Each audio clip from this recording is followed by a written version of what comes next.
Good morning विद्यार्थी मित्रों। पाठ्यपुस्तकनी अंदर पेज नंबर 52 पर पाठ 8मो राजा का हिस्सा आज આપણે સમજવાનો છે। આપણે પાઠ 7મો બૂझो તો જાને એ સમજી ગયા। ત્યાર પછી રાજા કા હિસ્સા એટલે કે મોટા કેમ મહેલમાં રહેતા હોય રાજા, આખા ગામના રાજા હોય અને એનો હિસ્સો, બરાબર। એ પાઠ શું છે, એની કહાની શું છે તે આપણે સમજીએ, બરાબર। ચાલો તો હું તમને ટૂંકમાં જ કહી દઉં છું કે આની કહાની શું છે। इस कहानी में एक प्रजावत्सल राजा का वर्णन है। એમ કે છે આ એક કહાની છે, પાઠ આપણને આપેલો છે, કહાની ટાઈપ આપણને આપેલો છે। એમાં એક રાજા છે પ્રજાવત્સલ એટલે કે પ્રજા માટે પોતે આમ એનું દુઃખ આમ વર્ણન કરતો હોય એવો રાજા એક છે। राजा प्रजा की कठिनाइयों में हमेशा उसकी मदद के लिए तत्पर रहते हैं। એમ કે છે રાજા છે, બરાબર। રાજાનું કર્તવ્ય શું હોય ખબર છે કે પ્રજા દુઃખી હોય તો એ પ્રજાની દુઃખી છે એનો શું હલ થાય છે એ પ્રજાનું કામ છે। તો એમ કે છે કે રાજા છે ને પ્રજા એટલે કે એ એક ગામ હોય, એ ગામની અંદર એક રાજા હોય અને બીજા જે લોકો રહેતા હોય નગરજનો એને પ્રજા તરીકે પણ ઓળખવામાં આવે છે। એટલે એમ કે છે કે રાજા છે ને એ પ્રજાની કઠિનાઈઓ એટલે કે એ લોકોને જે મુશ્કેલી હોય ને એમાં હંમેશા રાજા પોતે મદદ જ કરે છે। ચાલો તો સરસ મજાનો આપણે પાઠ છે એ સમજીએ। તમે પણ સરખું સમજતા જાજો, બરાબર। રાજા ભોજ બડે પ્રજાવત્સલ થે। એમ કે છે કે રાજા ભોજ છે એ ખૂબ જ આમ પ્રેમાળ હતા। वे स्वयं राज्य में घूम घूम कर प्रजा की कठिनाइयों को देखा करते थे और उन्हें यथासंभव दूर किया करते थे। એમ કે છે રાજા સ્વયં એટલે રાજાના જે નીચે માણસો હોય તે નહીં, સૈનિકો નહીં, પણ રાજા પોતે ખુદ છે ને એ ઘૂયમાં રાખે, પોતાની રાજ્યની અંદર ઘૂયમાં રાખે, એ ગામની અંદર ઘૂયમાં રાખે અને પછી પ્રજાની જોવે એટલે કે બીજા લોકો જે દુઃખી છે કે નથી એ બધું પોતે જોવે અને જો જે લોકો દુઃખી હોય ને એની પોતાની રીતે જેટલું થતું હોય ને એ પોતે એટલું છે, એ પોતે એની બધી જે કઠિનાઈઓ હોય એને दूर करे છે। ચાલો ત્યાર પછી एक दिन राजा अपनी रानी के साथ रथ पर सवार होकर राज्य का भ्रमण कर रहे थे। એ એમ કે છે કે એક દિવસની વાત છે, રાજા છે પોતાની રાની એટલે કે એની પત્ની, હવે રાજા હોય તો એની પત્નીને રાની જ કહેવાય ને, બરાબર। રાજા પોતાની પત્નીની સાથે રથ એટલે જુઓ આ ચિત્રની અંદર તમને અહીંયા એક રથ જોવા મળે છે, જો મેં ઝૂમ કર્યું છે ને, બરાબર, આને રથ કહેવાય છે। આ રથ ઉપર છે ને રાજા અને રાણી પોતે આમ ઘૂમવા માટે નીકળ્યા છે। ભ્રમણ એટલે કે આમ ઘૂમે છે એમ। વે રાજધાની સે બહુ દૂર નિકલ ગઈ। પોતાની જે રાજધાની હતી ને એનાથી પણ ઘણા બધે દૂર આ રાજા રાણી પહોંચી જાય છે। उन्होंने देखा कि एक खेत में एक किसान हल जोत रहा है। એ જોવે છે એક સરસ મજાનું ખેતર છે, બરાબર। એ ખેતરમાં છે ને કિસાન હલ જોત રહા હે। કિસાન એટલે શું થાય? ખેડૂત થાય। હલ એટલે ખબર છે ને તમને, એક બળદ હોય અને પછી બે બળદ હોય ને પછી હલ આમ ખેતી કરતા હોય, બરાબર। એમ કરતા હતા એ मगर उसके हल में एक ही बैल है, दूसरे बैल के स्थान पर उसकी स्त्री हल खींच रही थी। એમ કે છે કે હલ હોય ને હલ એની અંદર બે બળદ હોય, કેટલા બળદ હોય? બે, પણ આની અંદર અલગ હતું। આની અંદર એક જ બેલ હતો અને બીજા બેલની સ્થાને કોણ હતી? એની સ્ત્રી, પત્ની, એની પત્ની ખુદ હતી। કોની પત્ની હતી? ખેડૂતની પત્ની હતી। એ હળ ખેંચતી હતી।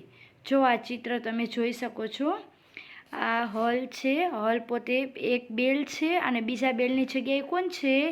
કિસાનની પત્ની છે। ચાલો ત્યાર પછી શું થાય છે? राजा भोज ने रथ को रोका और किसान के पास जाकर कहा। राजा भोज છે ને એ રથ પાસે જાય છે અને એને રોકે છે અને કિસાનને કહે છે, ભલે આદમી તુમ યહ ક્યા અત્યાચાર કર રહે હો।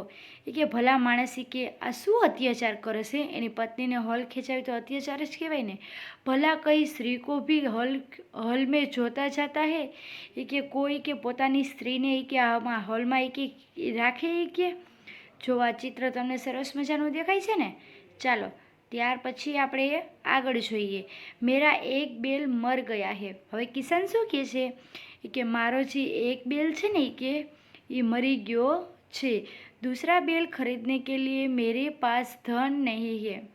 એ કે હું બીજો બેલ લઉં બરાબર, તો મારી પાસે એટલા પૈસા નથી. ધન એટલે કે એટલા પૈસા મારી પાસે છે नहीं.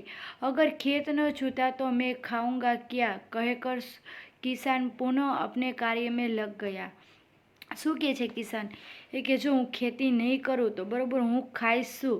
અને આટલું કહી અને કિસાન પાછો પોતાનું જે કામ કરતો હતો એ કામમાં લાગી જાય છે. પુનઃ એટલે કે પાછો જે કામ કરે છે એ કામમાં લાગી જાય છે. ઉસે ક્યાં પતા થા કે જિસસે બાત કરને વાલા કોણ હે. હવે કિસાનને શું ખબર કે આ જેની સાથે વાત કરે છે, કિસાનને તો નથી ખબર કે આ રાજા છે બરાબર. રાજાને કહા અરે ભાઈ જરા સુનો તો. રાજા કહે છે કે એ ભાઈ કે થોડુંક સાંભળ તો ખરા. કે જો कहना है मेरे साथ चलते चलते कहो, मेरा काम क्यों रोकते हो. કિસાનને કહા.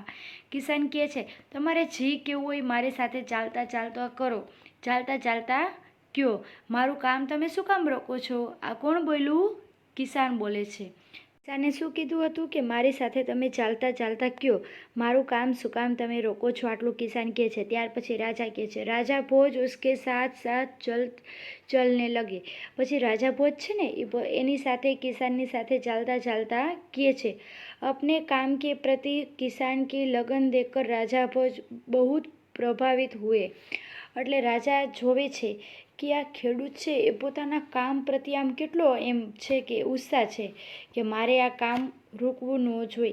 આ બધું રાજા ભોજ જોવે છે તો એ ખૂબ જ રાજી થાય છે. વહ બોલે भले आदमी इस प्रकार तो तुम्हारी पत्नी थक जाएगी और थकावट की वजह से कोई दूसरा कार्य भी नहीं कर सकेगी. એ કે ભલા માણસ કે જો આવી રીતના તારી પત્ની આ બેલ સાથે ચાલશે તો તારી પત્ની તો થાકી જશે અને આ થાકેલી હશે તો બીજું ગમે તે એને કામ કરવું હશે તો એ પૂરું કરી શકશે નહીં. આ કોણ બોલે છે? રાજા ભોજ બોલે છે. કોને કહે છે? કિસાનને કહે છે. ચાલો ત્યાર પછી શું કહે છે? કિસાન બોલા તો फिर तुम ही बताओ मैं क्या करूँ. કિસાન કહે છે કે તો તમે જ કહો હું શું करो. राजा ने कहा तुम मेरे साथ चलो, मैं अपना एक बेल तुम्हें दे देता हूँ. राजा કહે છે તું મારી સાથે ચાલી કે અને હું એક બેલ તને આપી દઉં છું. ઓલું લઈ બતા ને રથની અંદર તો હોય જ ને હે. તો એ રાજા એમ કહે છે મગર इतनी देर मुझे काम रोकना पड़ेगा, तुम ही बेल ला दो. કિસાન બોલા. કિસાન કહે છે તો આટલી વાર તો એ કે મારે કામ રોકવું પડશે ને કે એના કરતાં એક કામ કરો કે તમે જ મને લઈ આવી દો. આમ કહે છે. કોણ કહે છે? કિસાન કહે છે. अच्छा ऐसा करो तुम अपनी पत्नी को रथ के पास भेज दो, वह मेरी पत्नी से बेल ले आएगी, तब तक मैं तुम्हारे हल में छूटता हूँ. રાજાને કહા. હવે રાજા એમ કહે છે કે સારું એ કે તું એક કામ કરી કે તારી જે પત્ની છે ને એ મારા રથ પાસે તું મોકલી દે એ કે. અને ત્યાં કોની પત્ની છે? રાજાની પત્ની છે. એ કે મારી પત્ની છે ને એ તારી પત્નીને બેલ આપી દેશે. ત્યાં લગી કે તારી પત્નીની જગ્યાએ હું હલ ચલાવું છું. કિસાન इस बात पर राजी हो गया. किसान आ बात पर राजी થઈ જાય છે. राजा भोज हल में जूत गए और किसान की पत्नी रथ के पास चली गई. કિસાનની પત્ની રથ પાસે જાય છે. ત્યાં કોણ આવી જાય છે? રાજા પોતે આવી જાય છે અને હલ ચલાવે છે. उसने रानी को सारी बात बता दी. પછી આ કિસાનની પત્ની છે એ રથ પાસે જાય છે અને રાજાની પત્નીને બધું કહી દે છે. રાણીને પૂરી બાત સુનકર કહા. હવે રાણીએ છે ને આ બધી વાત સાંભળી અને કહે છે તુમારા બેલ તો કમજોર હોગા. રાણી કહે છે કે તારો બેલ તો એ કે કમજોર રહેશે, વો હમારે બેલ કા સાથ નહીં દે સકેગા. કે મારો બેલ છે એ એકદમ બરાબર છે અને તારો બેલ છે એકદમ કમજોર છે, એટલે મારા બેલની આ બરાબરી કરી શકશે નહીં. इसीलिए तुम दोनों ही बेल ले जाओ. कि एक काम कर आ बे बेल છે એ તું જ લઈ જા. કિસાન કી પત્ની દોનો બેલ લેકર ખેત પર પહોંચી. કિસાનની પત્ની છે એ બે બેલ લઈ અને ખેતરની અંદર પહોંચે છે। કિસાન બહુ પ્રસન્ન હુઆ, કિસાન તો ખૂબ રાજી થઈ ગયો છો। શું કામ કે એક બેલની જગ્યાએ કેટલા બેલ આવી ગયા? 2 આવી ગયા એટલા માટે। રાજા ભોજ ને કહા, અગર કભી કોઈ દિક્કત હો તો મેરે પાસ આના। રાજા ભોજ કહે છે કે તને કાંઈ પણ પ્રોબ્લેમ હોય બરોબર તો તું મારી પાસે આવી जाचे। कहकर राजा भोज ने उसे अपना परिचय दिया तो किसान बहुत शर्मिंदा हुआ। राजा भोजे પછી એને પરિચય આપ્યો કે હું રાજા ભોજ છું, અહીંયાનો છું, એવો પરિચય આપ્યો તો કિસાન છે ખૂબ જ શર્મિંદા થઈ ગયો।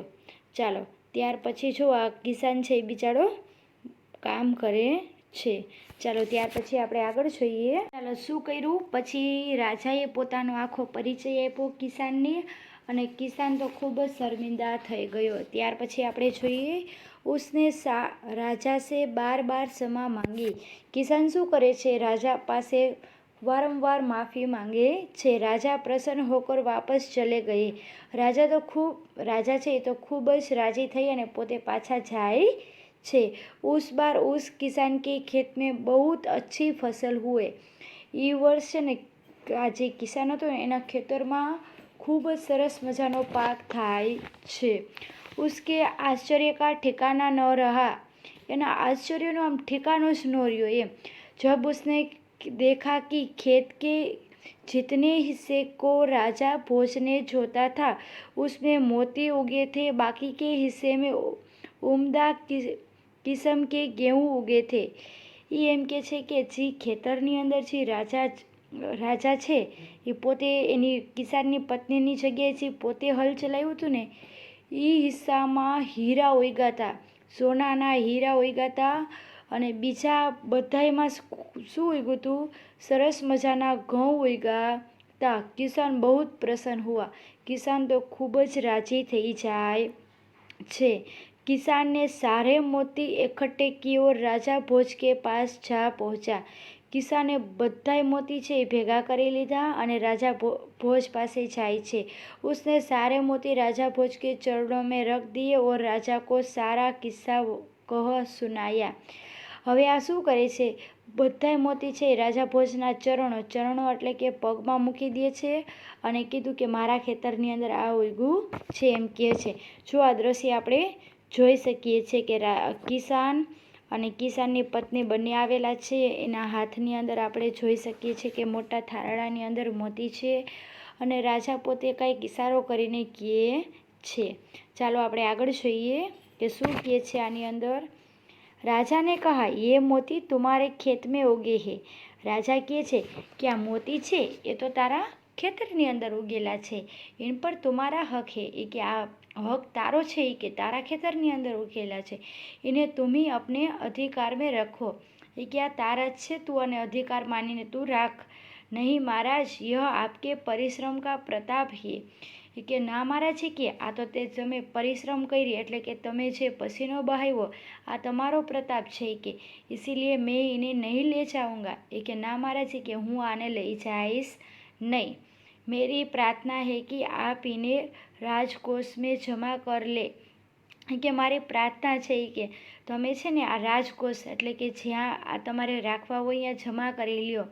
ગરીબો કી ભલાઈ કે લીએ કામ મેં લે લે। એ કે ગરીબોની જ્યારે તમારે સેવા કરવાની થાય ને એ લોકો પાસે ન હોય એના માટે આ કામ આવશે કે તમે રાખી લ્યો। કિસાનને પ્રાર્થના કી। કોણ આ પ્રાર્થના કરે છે? કિસાન કરે છે। કોને કહે છે? રાજાને કહે છે। કિસાન की बात सुनकर राजा बहुत प्रसन्न हुए। કિસાનની વાત સાંભળીને રાજા તો ખૂબ જ રાજી થઈ જાય છે। ઓર ઉन्होंने મોતી સ્વીકાર કરી લીએ। મોતી શું કરે છે? સ્વીકાર કરી લીએ છે। તો આ પાઠ તમને ખૂબ જ મજા આવી હશે ને? આ પાઠ ખૂબ જ સરસ છે એટલે આનું નામ પડ્યું છે રાજા કા હિસ્સા।